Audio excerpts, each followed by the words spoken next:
Hello. Today, I'll be speaking on dental pulp and the histology of the pulp.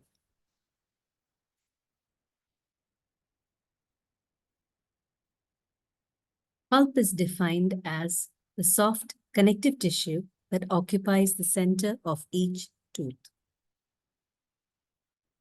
The pulp develops from the embryonic dental papilla, which is the structure which is enclosed within the cap of the enamel organ. The dental papilla becomes termed as dental pulp after beginning of dentinogenesis. When we look at the anatomy of the pulp, the dental pulp is that soft tissue which occupies the pulp cavity. This is divided into four parts. The first is the portion of the pulp within the crown, which is called as coronal pulp. The part of the pulp within the root is termed as radicular pulp, and this extends into the root canals. The apical foramen is seen at the end of the root. Additionally, there are also accessory and lateral canals in the pulp system. Next, we look at the histology of the dental pulp. Under light microscope, 4 zones are identified in the histology of the dental pulp as seen from the dentinal side. These are the zone of odontoblasts, the cell-free zone of wheal, the cell-rich zone, and the core of the pulp. Next, we look at what is there in each of these zones in detail. This is a light microscopic view or an H&E stain section showing the different layers seen in the histology of pulp. We can see there is predentin. This is followed by the zones of the pulp, namely the outermost layer, which is the odontoblastic layer.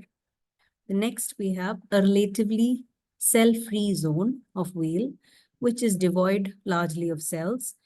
Next, we have a zone which is rich in cells, which is called the cell-rich zone. And at the innermost portion, we have the larger vessels and the nerves which supply the pulp, which forms the core of the pulp. This is a schematic diagram showing the different zones of the pulp. The microscopic zones of pulp are seen from the odontoblastic zone.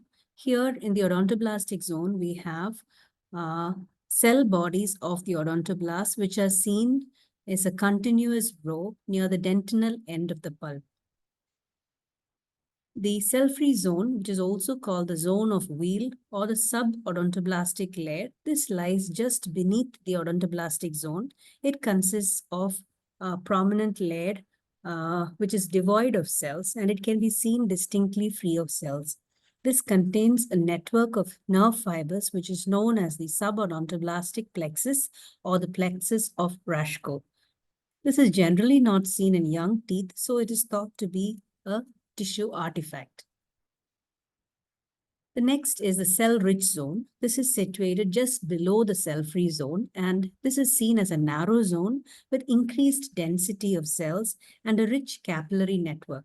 This is more prominent in the coronal pulp and less seen in the radicular pulp. It consists of fibroblasts, undifferentiated mesenchymal cells, macrophages, immunocompetent cells, as well as young collagen fibers.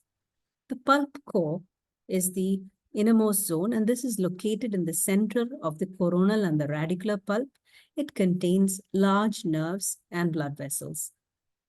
Next, we look at each of the cells in detail. The cells comprising the histology of the pulp include the odontoblasts. The most numerous cell is the fibroblast. The cells which are involved in defense and protection include defense cells. The cells which are important for regeneration of the pulp or dental tissues includes the undifferentiated cells. And most importantly, among the undifferentiated cells, we have the pulpal stem cells. In addition to the cells, the histology of the pulp shows intercellular substances or extracellular matrix. This is comprising mainly of fibers, predominantly collagen fibers. In addition, a non-fibrous matrix, which is semi-fluid or gel-like, is also seen. Additionally, vessels and nerves also comprise the histology of the pulp. Next, we look at each of these cells and components in detail. Coming to the odontoblast, this is the most prominent cell in the pulp.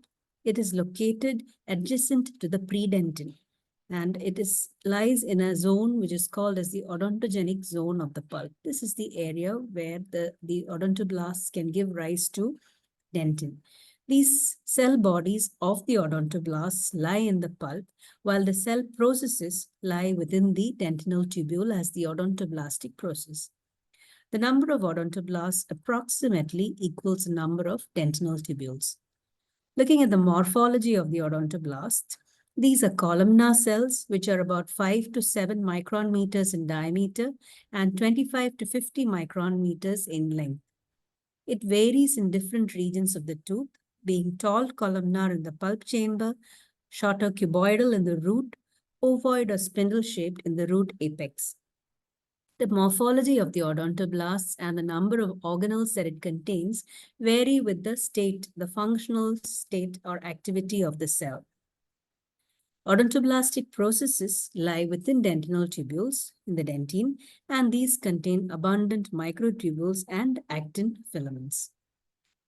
In this image, we can see the thick packing of odontoblasts within the odontoblastic zone of pulp, while their cytoplasmic extensions lie within the dentine in the dentinal tubules. There are three functional stages of the odontoblast: active, resting, and an intermediate stage. The active stage is also called the secretory stage. Here, the nucleus is basally placed. The organelles are prominent, and they comprise of all the secretory organelles, including secretory granules, endoplasmic reticulum, a well-developed Golgi, and numerous mitochondria. The lifespan of the odontoblast approximates that of a viable tooth. The resting or the aged odontoblast is a narrow cell with quite less cytoplasm. It has a more darker nucleus, less organelles, and lipid-filled vacuoles, and the secretory granules are scarce or absent. These are odontoblasts which have come to the end of their active cycles. In between these two, we have the intermediate layer of cells too. Now, we need to remember that the odontoblast is the most distinctive or the most prominent cell seen in the pulp. Next, we look at the fibroblast. The fibroblast is the most numerous, the most abundant, most numerous cell type in the pulp. This is seen in the cell-rich zone, and it is more in the coronal pulp compared to the radicular pulp. This is numerous also in young teeth, and it decreases with aging. The function of the fibroblast is that it helps in synthesis, maintenance, and degradation of pulp matrix, and the histological appearance of the fibroblast reflects the functional state. Here are a few differences between the fibroblast and the fibrocyte. The fibroblast is seen in the young pulp, while the fibrocyte is seen in the older pulp. The fibroblast is plump, fusiform, or spindle-shaped, while the fibrocyte is a more flattened cell. The nuclei, the amount of extension processes also differ, with being more numerous in the young cell and less in the older cell. Undifferentiated mesenchymal cells are the primary cells in the very young pulp, and they are formed close to blood vessels. They are usually important for regenerative activities, and so they are totipotent, and they can give rise to different cell lines within the pulp. So they can give rise to odontoblasts, fibroblasts, as well as macrophages. As the cell ages, these undifferentiated cells also decrease in number as the tooth pulp ages. Defense cells are macrophages, dendritic cells, and lymphocytes. These are seen scattered in the pulp and help in the defense of the pulp. Dendritic cells are antigen-presenting cells which are found in and around the odontoblastic layer, with dendritic processes extending between the odontoblasts. They are non-phagocytic and they participate in immune surveillance of the pulp. They are antigen-presenting cells, so they work along with the T cells to present antigens to the pulp. Next, we come to the pulp stem cells.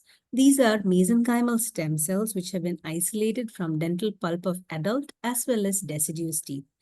Based on that, they are divided as dental pulp stem cells and stem cells from human exfoliated deciduous teeth. The pulpal stem cells are pluripotent and they can give rise to a lesser number of odontoblastic cells. Coming to the pulp matrix, this comprises of collagen fibers as well as ground substance. And this is the component of the pulp which is seen between the cells that we just heard about. The collagen fibers, they have cross striations at 64 nanometer and they range in length from 10 to 100 nanometers. They are predominantly of type 1 collagen. Lesser quantities of type 3 as well as type 5 and 6 are also there within the pulp. As the pulp ages, the number of fibers goes up as the number of cells comes down. The ground substance of the pulp is predominantly glycosaminoglycans and water. With that, we come to the end of the histology of the pulp.